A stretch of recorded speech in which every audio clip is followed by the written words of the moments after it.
viewers and my dear students, I welcome you all in my surgery online class, and today topic of discussion is meningocoele. Meningocoele. So it is a type of spina bifida occluta, or the spina bifida. It is a type of spina bifida. So what happens in meningocoele, as there is not proper fusion of the bone, so there is not proper closure of the spine, and there is weak point in the spine neural arch. So there will be herniation of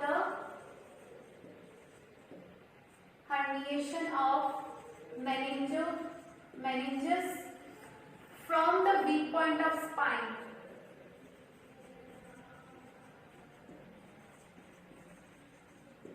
That is the neural arch. So there will be herniation of the meninges through the weak point of the spine, that is neural arch. So there will be herniation of the meninges, as there is not proper fusion of the bones or the closure of the that area. So spinal cord is not formed properly, and it is a defect present since birth.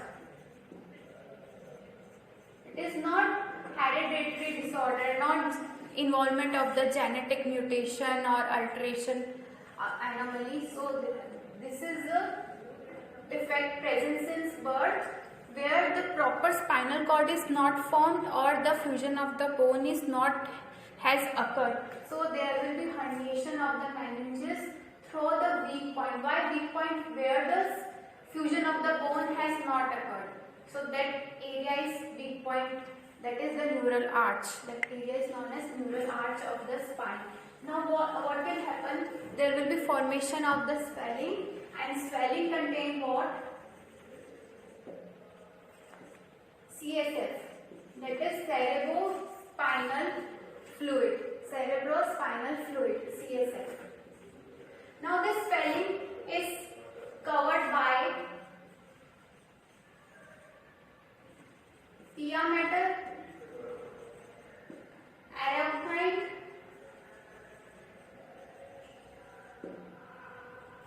and it is not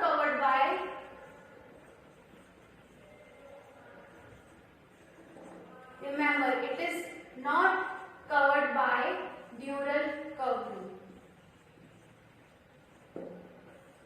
So not covered by dural covering. It is covered by pia mater and arachnoid. This swelling is covered by pia mater and arachnoid, not dural covering, and it contains what? CSF, the cerebrospinal fluid. Now what you will notice in this fluid? It is fluctuant, obviously, because it contains fluid, so it is fluctuant. Then soft cystic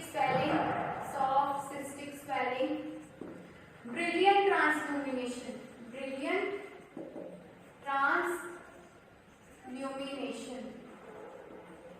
Then the sign of compressibility,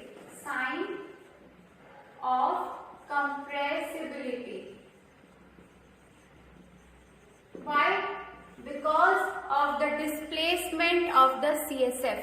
So because of the displacement of the CSF, there will be the sign of compressibility. Then when the child is asked to cough or cry, so when he will cry loudly or shout or cough, so during that period there will be expansive impulse. Expansive impulse you will notice when the child will cry loudly or will cough. So this is also another sign to check. And there is sign of compressibility because of the displacement of the CSF, that is the cerebrospinal fluid. Now the location or the site. There are three common sites. The sites or the location involved is lumbosacral, that is the most common. Lumbosacral, Then at this area, occipito-cervical region, lumbosacral region, occipito-cervical region. Then at the root of nose. So these three locations, this is rarely. So at the root of nose, meningocele occur rarely. This is the most common site at the lumbosacral region. And the second most area is the occipito-cervical region. Though swelling is present since birth because there is herniation of the meninges through the spinal arch of the spine, that is the weakest point of the spine where the fusion of the bone has not occurred. Now in investigations, MRI and CT scan. So if there is doubt of hydrocephalus, then recommend patient for MRI and CT scan. And if the child is having hydrocephalus,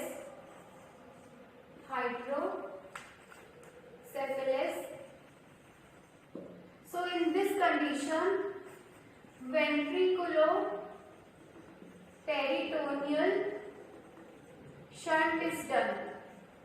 Ventriculoperitoneal shunt is done. So that will reduce the size of meningocele. In case of hydrocephalus, it is done. In treatment,